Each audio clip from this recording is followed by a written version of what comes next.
Hi good evening, कैसे हैं दोस्तों। आई होप आप लोग बहुत बहुत अच्छे होंगे।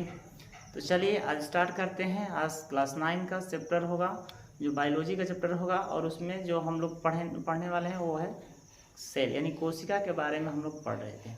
ठीक है ना। तो आइए हम स्टार्ट करते हैं वीडियो और जानते हैं कोशिका के बारे में। ठीक है ना। अगर आप मेरे चैनल पर नए हैं तो मेरे चैनल को सब्सक्राइब कर लीजिएगा और बेल आइकन को भी प्रेस कर लीजिएगा, ताकि किसी भी एजुकेशनल वीडियो जैसे अपलोड करूँ वैसे तुरंत आप लोग को नोटिफिकेशन चला जाए। चलिए, तो हम लोग यहाँ तक पढ़ लिए थे। ठीक है ना। हम लोग इस तक यहाँ तक यानी न्यूक्लियस के बारे में अभी नहीं मैं बताया था, यानी माइटोकॉन्ड्रिया के बारे में हमने बता दिया था और गाजी के बारे में हमने बता दिया था। इसके बारे में हमने क्या किया था, आप लोग को पढ़ा दिया था। ठीक है ना। अब दोस्तों यहाँ से हमको आगे पढ़ना है और यहाँ से हमको क्या करना, आगे वाले टॉपिक के बारे में जानना है। तो यह बहुत इंपॉर्टेंट होगा। आप लोग वीडियो के साथ लास्ट तक बने रहेगा, नहीं तो अगर ये लास्ट तक नहीं बने रहेंगे तब तक समझिएगा फिर दिक्कत हो जाएगा, आपको समझ में नहीं आएगा। तो आइए देखते हैं नेक्स्ट जो हमारा आने वाला है वो आता है भेकुल्स। नेक्स्ट वाला जो होगा क्या हो जाएगा, भेकुल्स। इसको हम क्या कहते हैं, इसको हिंदी में रसधानी के नाम से भी जानते हैं। रसधानी, इसको हम रसधानी के नाम से भी जानते हैं। ठीक है ना। यहाँ हिंदी में भी लिख देता हूँ दोस्तों। इसको इंग्लिश में भेकुल्स के नाम से जाना जाता है। इसको इंग्लिश में क्या कहते हैं, भेकुल्स के नाम से जाना जाता है। ठीक है ना। इसे हिंदी में क्या कहते हैं, इसको रसधानी के नाम से जानते हैं, और इंग्लिश में इसको क्या कहते हैं, भेकुल्स के नाम से जाना जाता है। इसके बारे में क्या क्या कुछ पॉइंट्स हैं, इसको हम नोट करेंगे। ठीक है ना। सबसे पहले ये जानते हैं रसधानी का कार्य होता क्या है। ठीक है ना। तो रसधानी का जो कार्य होता है उसका काम क्या होता है, पानी को स्टोरेज करना। यानी ठीक है ना, क्या करना, पानी यानी जल को स्टोरेज करना, पानी को स्टोरेज करना, पानी को स्टोरेज करना। ठीक है ना। दूसरा पॉइंट जो होगा, यह पानी क्या करता है, सेव करके रखता है। जब इमरजेंसी सब समय होता है तब उस समय यह पानी धीरे धीरे क्या करता है, हमारे शरीर को प्रदान करता है, कोशिकाओं को देता है, और वह कोशिकाएं हमारा कार्य में लग जाती है। तो यहाँ पर देखिए, अगर यदि एक चीज और हम बताना चाहें आपको, तो एक मनुष्य में पानी कितना % होता है, तो एक मनुष्य में 65% होता है। कितना होता है, 65% यानी जल होता है। ठीक है ना। एक मनुष्य में कितना होता है, 65% जल होता है। अब थोड़ा सा ये चीज यहाँ पर समझ लीजिएगा कि आखिर हमें प्यास क्यों लगता है, हमें प्यास क्यों लगता है। तो याद रखिए दोस्तों कि जब भी जैसे हमारे शरीर का टेम्परेचर कितना होता है, 37 डिग्री सेल्सियस हमेशा क्या रहता है, फिक्स रहता है। क्या रहता है, फिक्स रहता है। अगर यदि बाहर का टेम्परेचर इससे ज्यादा हो गया, ठीक है ना, अगर बाहर का टेम्परेचर अगर मान लीजिए 40 डिग्री सेल्सियस हो गया, तो हमारा टेम्परेचर क्या हो गया, कम पड़ गया। तो हमारा टेम्परेचर जब कम पड़ेगा तो वही क्या करता है, बाहर का टेम्परेचर हाई होने की वजह से हमारे शरीर से क्या करता है, पानी को अपने तरफ खींचता है। तो वही पानी जब खींचता है अपने तरफ, तो क्या होता है, वह पानी एक पसीना के रूप में निकलता है हमारे शरीर से और उसको बाहर की तरफ खींच लिया जाता है। तो उस समय कोशिका हमारी सूखी पड़ जाती है, और उस समय जब कोशिका सूखी पड़ जाएगी तो उसे तुरंत फिर पानी की आवश्यकता होती है। तो वही कोशिका क्या करती है, फिर अपने आप को पानी में रखने के लिए और पानी पाने के लिए वो हमें ये क्या होता है, पानी पीने की आवश्यकता पड़ती है, और तब जाकर वो कोशिका क्या होती है, फिर से अपनी पहले अवस्था में हो जाती है। अब थोड़ा सा आप एक चीज समझिएगा, यह बहुत इंटरेस्टेड चीज है कि मान लीजिए किसी के शरीर में 65% पानी है, तो वो समझिए कि पूरा संपूर्ण व्यक्ति बढ़िया है, उसको पानी पीने की कोई आवश्यकता नहीं। लेकिन अगर यदि किसी व्यक्ति में अगर 64% अगर यदि पानी हो गया, तब उस समय क्या होता है, उसको हल्का सा प्यास लगता है। अगर हल्का सा प्यास लगेगा तो पानी पिएगा तभी वो ठीक है, नहीं पिएगा तो तभी वो ठीक, वो चल सकता है। जैसे सुबह का मान लीजिए प्यास लगा है, या कोई काम कर रहा है, यार प्यास लग गया, चलो आगे चलकर पानी पी लेते हैं। ठीक है ना। तो इस तरह की प्रक्रिया होती है, उसमें कोई ज़्यादा इंपॉर्टेंट नहीं होता है। लेकिन यही चीज़ अगर 63 हो जाएगा, अगर 63 हो गया तो समझिए कि उसमें पानी पीना आवश्यक हो जाता है, क्योंकि उसमें हमको पानी पीना एकदम अनिवार्य हो जाएगा। पानी तो पीना ही है। ठीक है ना। कहीं भी अगर जहाँ भी कल दिखाई दिया, कहीं भी अगर पानी की सुविधा वो मिल जाता है, तो देखिएगा उसमें हम क्या करते हैं, पानी तुरंत रुक करके उसको पीने लगते हैं, क्योंकि उस समय बहुत जरूरी होता है हमको पानी पीना। ठीक है ना। ये 63% की बात है। अगर 62% हो गया तब देखिए क्या होता है, 62% अगर यदि हो गया तो आप लोग देखे होंगे गाँव में, देखिएगा कहीं दूर दूर से मतलब बहुत तेज धूप निकला हुआ है, मतलब चारों तरफ पूरा गर्मी है। अब कोई दूर से कोई व्यक्ति आता है तो देखिएगा कहीं अगर यदि कल मिला या नहीं मिला, तो किसी घर में जाता है तो कहता है थोड़ा पानी पिला दो भाई। अगर कोई पानी पिला रहा है, अगर वह सोच रहा होगा कि हम 1 गिलास 2 गिलास ही पिएगा ना, तो छोटा बर्तन में पानी लेकर के आता है, जैसे वो 1 गिलास 2 गिलास पीते पीते 10 गिलास पी लेता है, तब उसको क्या बोलते हैं? बोलते हैं कि लगता है एकदम तरास का बड़का। यानी कहने का मतलब ये होता है कि वो पानी इतना पीता है कि उस समय सबसे अधिक पानी की आवश्यकता होती है कोशिकाओं को। तो 62% जिसको हो जाता है कमी, उसको पानी एकदम अनिवार्य हो जाता है, उसको पानी पीना है तो पीना ही, ठीक है ना। तो ये प्रक्रिया होती है। अगर गलती से किसी का अगर यदि मान लीजिए 61 हो गया या 60 हो जाएगा, तो इस कंडीशन में आपको ग्लूकोज की पानी की आवश्यकता पड़ती है और वो हमको पानी नहीं मिल पाएगा, वो आपको डायरेक्ट हॉस्पिटल द्वारा मतलब यानी नस के द्वारा वो पानी चढ़ाना पड़ता है, क्योंकि उस समय हमारा शरीर एकदम बेलस्त हो जाता है, यानी एक मेडिकल के रूप में मेडिकल में जाने लायक हो जाता है, हम बेलस्त हो जाते हैं, तो उस समय शरीर हमारा काम नहीं कर पाता है। तो यही कारण होता है हमको पानी पीने की। और यही यदि ठंडा के दिन में होता है तो हमारा तापमान हमेशा हाई रहता है और बाहर का तापमान हमेशा लो रहता है, यानी 19 से लेकर के 28 रहेगा, खूब रहेगा तो 30 रहेगा, यही न जाएगा, इससे ऊपर नहीं जाता है। और यही प्रक्रिया होती है कि हमको पानी पीने की आवश्यकता नहीं पड़ती। समझ में आ गया ना? चलिए अब आगे बढ़ते हैं। तो ये चीज समझ में आ गया। अब आगे हम देखते हैं, आगे जो हमारा है सेंट्रोसोम। आगे क्या है? सेंट्रोसोम।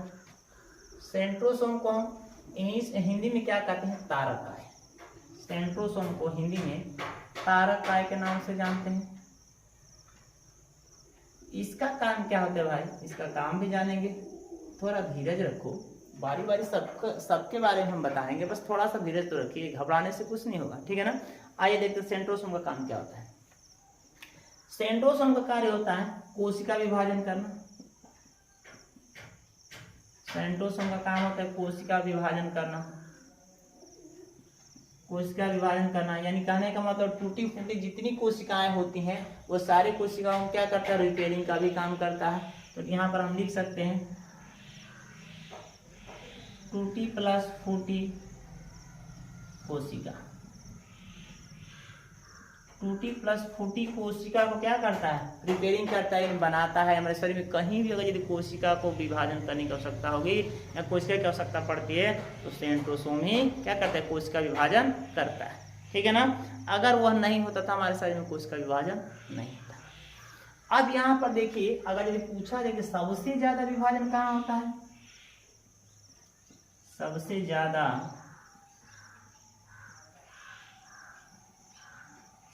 विभाजन कहाँ होता है? लीवर में। सबसे ज्यादा विभाजन कहाँ होता है? लीवर में होता है। यह प्रश्न कई बार पूछ भी चुका है कि हमारे शरीर में कौन सा वह भाग है जहाँ सबसे ज्यादा विभाजन हो जाता है? तो लीवर में। दोस्तों याद रखिएगा, लीवर में सबसे ज्यादा क्या होता है? विभाजन होता है। अब सबसे कम विभाजन कहाँ होता है? ब्रेन में। अगर यही सबसे कम पूछेगा, सबसे कम, तो कहाँ होता है? ब्रेन। ब्रेन यानी कहाँ होता है? दिमाग में। सबसे कम कहाँ होता है? दिमाग में होता है। अब दिमाग में भी आप लोग देखे होंगे कि हमारा जो ब्रेन होता है इसमें 2 पार्ट्स होते हैं, ठीक है ना। तो यह ब्रेन इतना समझिएगा, सबसे कम विभाजन कहाँ होता है? हमारे दिमाग में। इसमें विभाजन ना के बराबर होता है, लेकिन किस पार्ट्स में ना के बराबर होता है दोस्तों ये भी हम बताएंगे, और किस में विभाजन होता है वो भी बताएंगे। बस आप साथ मेरे बने रहिए, आप मेरे साथ चलते रहिए, आप मेरे साथ वीडियो को देखते रहिए, तो प्रत्येक हर वो बात बताएंगे जो आपको जरूरत है, ठीक है ना। आइए देखते हैं। तो सबसे ज्यादा जो विभाजन होता है इसमें हमने बता दिया लीवर में। सबसे कम विभाजन कहाँ होता है? ब्रेन में। और ब्रेन जो हमारा होता है 90% क्या चीज का बना होता है? न्यूरॉन। यानी 90% क्या चीज का बना होता है? न्यूरॉन का बना होता है। इसे हम प्रोटीन भी कर सकते हैं, प्रोटीन का बना होता है, ठीक है ना। और 10% क्या होता है? ग्लियसैक का बना होता है।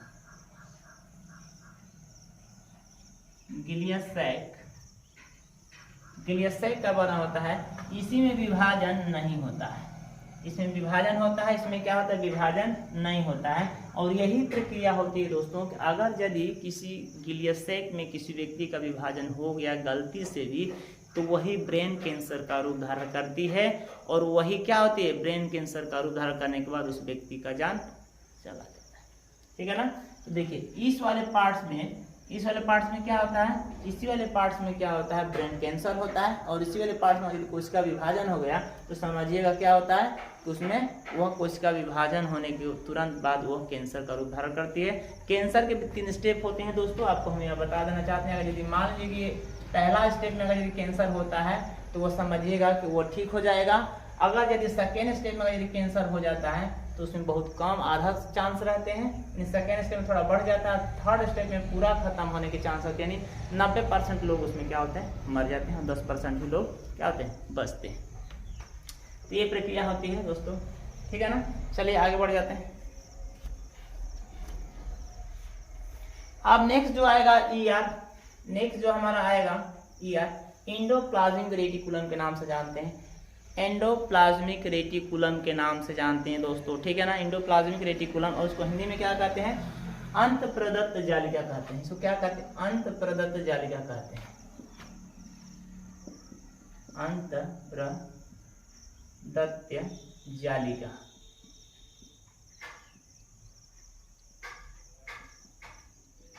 अंत प्रदत्त जालिका के नाम से इसको क्या करते हैं, जानते हैं, ठीक है ना। इसमें क्या होता है, 2 प्रकार के होते हैं। इस कितने प्रकार के होते हैं, 2 प्रकार के होते हैं। एक होता है स्मूथ, स्मूथ, और एक होता है रफ। एक क्या होता है, एक होता है चिकना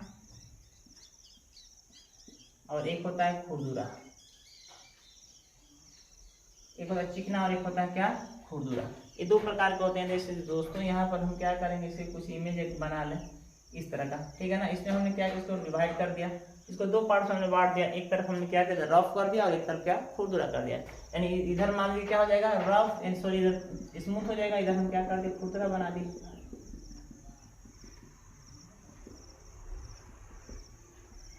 ठीक है ना। तो इसको हम क्या कहेंगे, इसको स्मूथ कहेंगे, और इसको हम क्या कहेंगे, रफ कहेंगे। आप इसी में जो आपको डट डट दोस्तों जो दिखाई देता होगा उसको हम क्या कहेंगे, राइबोसोम कहा जाता है। इस डट डट को क्या कहते हैं, राइबोसोम, राइबोसोम के नाम से जानते हैं, ठीक है ना। इसको हम राइबोसोम कहते हैं। जो डट डट आपको दिखाई दे रहा है दोस्तों, इसको हम क्या कहते हैं, राइबोसोम के नाम से जानते हैं। और इसमें क्या होता है, चिकना एकदम स्मूथ रहता है, इसमें कुछ भी आपको दिखाई नहीं देता है। तो समझिए इसमें कार्य क्या होता है। इस वाले पार्ट्स में क्या होता है, वसा बनता है, वसा का निर्माण होता है, वसा का निर्माण होता है। और इस वाले में क्या होता है, इस वाले में राइबोसोम, यानी इसमें क्या होता है, टूट जाते हैं। राइबोसोम क्या, राइबोसोम का काम क्या था, प्रोटीन का निर्माण करना। तो राइबोसोम का काम होता है प्रोटीन का निर्माण करना। तो इसी में राइबोसोम पाया जाता है जो क्या काम करता है, प्रोटीन का निर्माण करता है, ठीक है ना। इसको हम क्या कहेंगे, इसे प्रोटीन का निर्माण कौन करता है, राइबोसोम, प्रोटीन का निर्माण,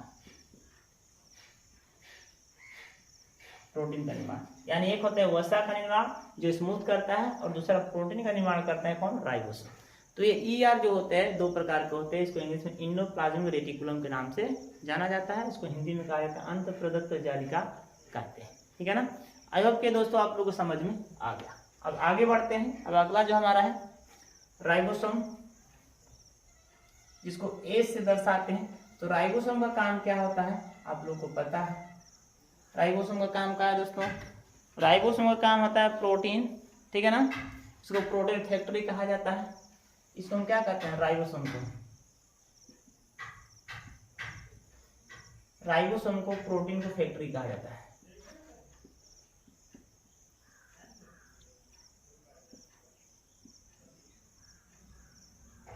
प्रोटीन का फैक्ट्री कहा जाता है, ठीक है ना। क्योंकि ये प्रोटीन का पूरा खदाने ही है। यहाँ जितना आपको प्रोटीन चाहिए पूरा प्रोटीन यहाँ पर मिलता है। आपके शरीर को जितना प्रोटीन चाहिए पूरा इस शरीर को क्या करता है, प्रोटीन यहीं पे बनता है, और वो राइबोसोम ही बनाता है, ठीक है ना। दूसरे में देखा जाए तो 10 एमिनो एसिड क्या होते हैं हमारे शरीर में, पहले से 10 एमिनो एसिड रहता है। और 10 एमिनो एसिड क्या होता है, हमारे भोजन से लिया जाता है। इन 10 एमिनो एसिड पहले से क्या रहता है, उसमें हमारे शरीर में मौजूद रहता है। और 10 एमिनो एसिड क्या कहते हैं, हमारे भोजन से लिया जाता है। तो ये 10 तो फिक्स हो गया। और ये 10 क्या होता है, एमिनो एसिड, एमिनो एसिड, ठीक है ना। एमिनो एसिड हम कहाँ से ले जाता है, हमारे भोज्य पदार्थ से। ये 10 तो हमारा क्या रहता है, फिक्स रहता है। ठीक है ना। 10 हमारा क्या फिक्स रहता है, लेकिन 10 एमिनो एसिड फिक्स नहीं रहता, वो हमारे भोजन से इकट्ठा किया जाता है और वो हमारे भोजन से ग्रहण किया जाता है, यानी हमारे भोजन से वो प्राप्त किया जाता है। ठीक है ना। तो 10 एमिनो मिल करके 20 एमिनो एसिड हो जाते हैं। ठीक है ना। तो 20 एमिनो एसिड मिल करके एक प्रोटीन निर्माण करते हैं। ये 20 एमिनो एसिड रहता है, तब जाकर के हमारे शरीर को एक सुचारू रूप से चलाने का कार्य होता है, यानी एक प्रोटीन बनता है। तो 20 एमिनो एसिड यदि मिलता है, ठीक है ना, तो एक प्रोटीन बनता है। ठीक है ना।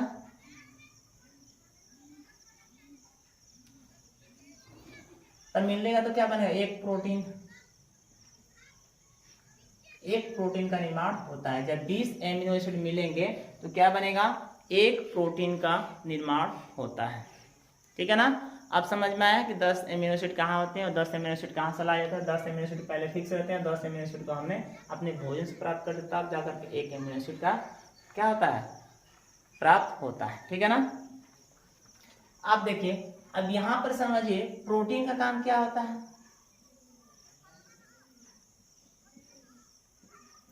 प्रोटीन का जो कार्य होता है दोस्तों, प्रोटीन का कार्य होता है क्या करना। प्रोटीन हमारे शरीर में रहेगा तो क्या होगा, सबसे पहले वृद्धि। प्रोटीन यदि होता है तो सबसे पहले ज्यादा क्या होता है, वृद्धि करना। वृद्धि बहुत तेजी से होता है। देखिएगा ना, किसी किसी का वृद्धि बहुत कम होता है, किसी किसी का वृद्धि बहुत ज्यादा हो जाता है, कोई बड़ा हो जाता है, कोई छोटा हो जाता है। तो इस प्रकार हमारे प्रोटीन के ऊपर डिपेंड करता है किसका वृद्धि कैसे होना था। अगर जिस व्यक्ति के अंदर प्रोटीन अगर यदि भरपूर मात्रा में होता है तो उसकी वृद्धि रुकती नहीं है, उसकी वृद्धि संपूर्ण रूप से क्या होती है, हो जाती है। ठीक है ना। शरीर को मेंटेनेंस करके रखना प्रोटीन का कार्य होता है। शरीर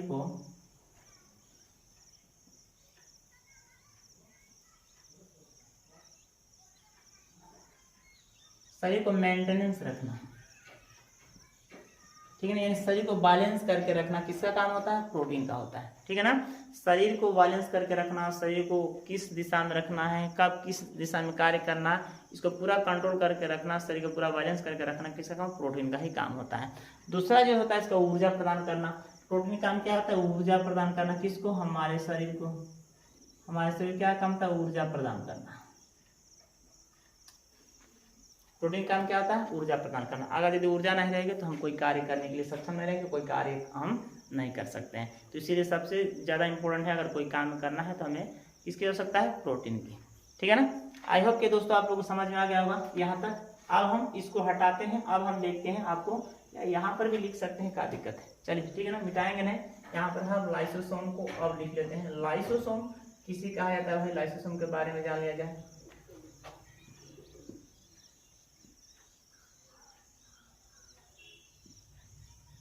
लाइसोसोम, ठीक है ना। लाइसोसोम के बारे में हम जानते हैं, तो लाइसोसोम के बारे में हम जानेंगे। ठीक, लाइसोसोम के बारे में जानते हैं। ठीक है ना। इसको हिंदी में हम क्या कहते हैं, आत्महत्या की थैली। हिंदी में क्या कहते हैं दोस्तों, आत्महत्या की थैली।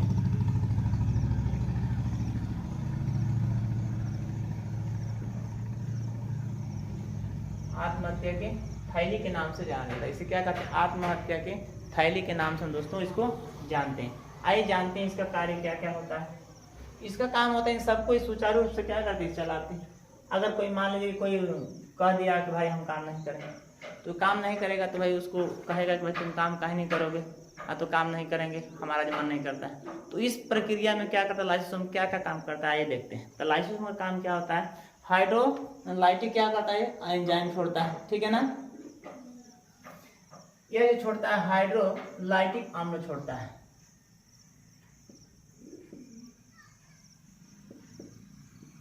हाइड्रोलाइटिक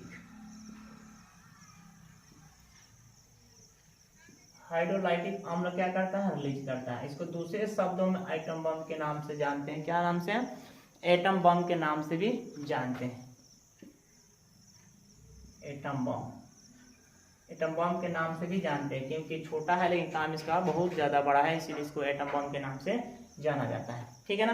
कभी कभी जैसे मान लीजिए कि अगर यदि कोई अंग काम नहीं करते हैं तो क्या करते हैं, ये अपने आप को क्या करेगा, अपनों भी मारेगा और उनको भी खत्म कर देता है। और इसको क्या कहेंगे, जल अपघटक एंजाइम भी कहा जाता है। जल अपघटक एंजाइम, जल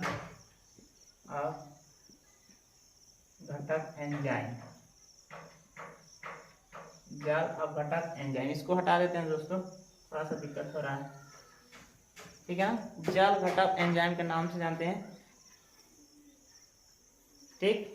अब यहाँ पर एक चीज और जान लीजिए कि मान लीजिए हमारे शरीर में कोई कोशिका मर गई, ठीक है ना, तो उस कोशिका को सड़ाने का काम कौन करता है, लाइसोसोम का ही काम होता है। अगर वो कोशिका मर जाएगी तो उसको लेकर कहाँ जाता है, आरबीसी में लेकर के जाता है, और वहाँ पे जाने के बाद उसको 120 दिन तक रखता है वो कोशिका इन सफाया करना। जैसे हमारे घरों में या गाँव में अगर यदि कोई व्यक्ति घटना घट जाता है, मर जाता है, उसको तुरंत हम क्या करते हैं, हटाकर और कहीं ना उसका अंतिम संस्कार करते हैं। उसी पर मरी हुई कोशिकाओं का सफाया काम कौन करता है, लाइसोसोम करता है। अगर ये हमारे शरीर में नहीं होता तो समझिएगा कि लाइसोसोम नहीं रहेगा तो हमारे शरीर में मरी कोशिका का सफाया नहीं हो सकता है, ठीक है ना। तो मरी हुई कोशिकाओं को सफाया करने का काम कौन करता है, लाइसोसोम। मृत कोशिका, कोशिका का सफाया यही करता है लाइसोसोम, ठीक है ना, यही काम करता है। अब थोड़ा सा ये चीज समझ लीजिएगा कि आखिर ये काम कैसे करता है। उसको सड़ाने का काम करता है, सड़ाकर खत्म कर देता है। आरबीसी का समय कितना होता है, आरबीसी का 120 दिन का समय होता है। आरबीसी का कितना 120 दिन का समय होता है, और इस कोशिकाओं को कहाँ लेकर जाता है, आरबीसी में ले जाकर छोड़ देता है, ठीक है ना। वहाँ पे 120 दिन रहते हैं, उसके बाद खत्म हो सड़ा देता है। अब देखिए कैसे काम करता है। मान लीजिए कि यह कहा कि न्यूक्लियस को कहा इन्फॉर्मेशन दिया कि भाई तुम कहो गाजी उपकरण को कि परिवहन का काम करे। अगर वो कहता है गाजी उपकरण का हम ना परिवहन काम नहीं करेंगे, आज हमारा काम बंद रहेगा, हम नहीं कर पाएंगे। फिर कहता है भाई तुम व्हीकल्स तुम पानी स्टोरेज करो, वो भी मना कर दिया। फिर सेंट्रोसन तुम कोशिका विभाजन करो। अगर यदि ये काम करने से मना करते हैं तो उस समय क्या करता है, वो कहेगा कि भाई देखो अगर तुम लोग काम नहीं करोगे तो हम खुद को मरेंगे और तुम लोगों को भी मार देंगे, क्योंकि वो उसके पास एक जाल अपघटक एंजाइम रिलीज होता है जो सारी कोशिकाओं को मार देगा और खुद को भी मर जाएगा, ठीक है ना। तो इसीलिए उन सब कोशिकाओं को लेकर के चलने का काम कौन करता है, लाइसोसोम करता है, और लाइसोसोम ही इन सबको क्या कंट्रोल करके रखता है, ठीक है ना।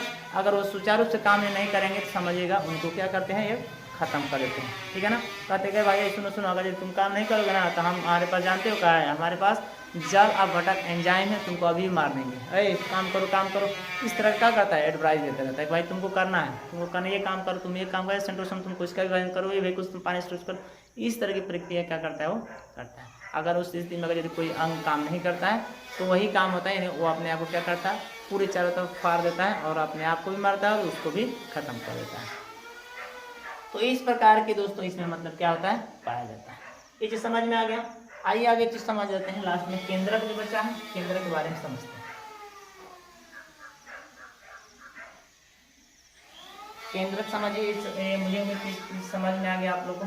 केंद्रक भाई जो समझिए, केंद्रक बहुत बढ़िया है, केंद्रक को समझिए, केंद्रक जरूरी है, ठीक है ना। केंद्रक का खोज किसने किया था, रॉबर्ट ब्राउन ने किया था। सबसे पहले याद रखना रॉबर्ट ब्राउन।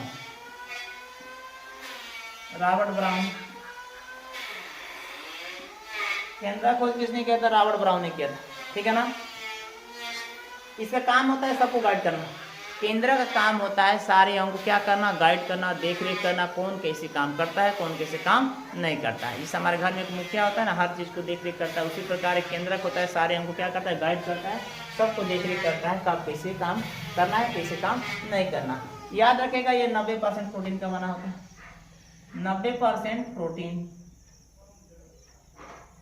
90% क्या इसका बना होता है, प्रोटीन का बना होता है, ठीक है ना।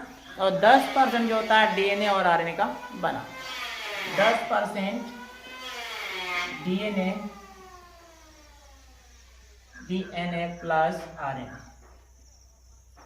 डीएनए और आरएनए का बना होता है। दोस्तों ये समझ में आ गया, मुझे उम्मीद है पूरा समझ में आ गया। केंद्र काम होता है सारे अंगों को कंट्रोल करना, देख रेख करना, अपने हिसाब से उनको कार्य में लगाना। अगर कोई कार्य नहीं करता है तो उनको क्या करना, जबरदस्ती कार्य में लाना। दूसरा पॉइंट ये 90% प्रोटीन का बना होता है और 10% में डीएनए और आरएनए होते हैं। यही चीज़ हमको जानना है दोस्तों। और इसकी खोज किसने किया था, रॉबर्ट ब्राउन ने किया। बस रॉबर्ट हुक, रॉबर्ट ब्राउन में याद रखना, हुक और ब्राउन को याद रखना, ठीक है ना। तो ये दोस्तों आप लोग को आज ये सेल चैप्टर कंप्लीट हुआ। आई होप कि सारा चीज़ आप लोग को समझ में आ गया होगा। बस इसी तरह एजुकेशनल वीडियो पाने के लिए चैनल को सब्सक्राइब कर लीजिए, नोटिफिकेशन बेल आइकन दबा लीजिए ताकि ऐसी एजुकेशनल वीडियो जैसे अपलोड किया जाए आपको तुरंत ही मिल जाए। तो बस दोस्तों, इस वीडियो में बस आज ही इतना ही तक जानेंगे। फिर ऐसा एजुकेशनल इंटरेस्टेड वीडियो के साथ फिर अगले समय फिर टाइम अगले मिलते हैं। तब तक के लिए जय हिंद, जय भारत। अच्छा से पढ़िए और ध्यान से पढ़िए बस। और यही कहेंगे, ज़्यादा कुछ नहीं। हाँ, एक चीज़ और, जाते जाते एक चीज़ और कहेंगे भाई, देखो रिक्वेस्ट है, मेरे वीडियो को लाइक ज़रूर कीजिए, कमेंट भी कीजिए और सब्सक्राइब भी कर लीजिए। अगर आप एक लाइक करते हैं तो हम लोग को बहुत अच्छा लगता है, क्योंकि आप लोग का इतना प्यार के लिए हम लोग तरसते हैं। तो बस आप लोग इतना प्यार दीजिए, बस काफ़ी। थैंक्स।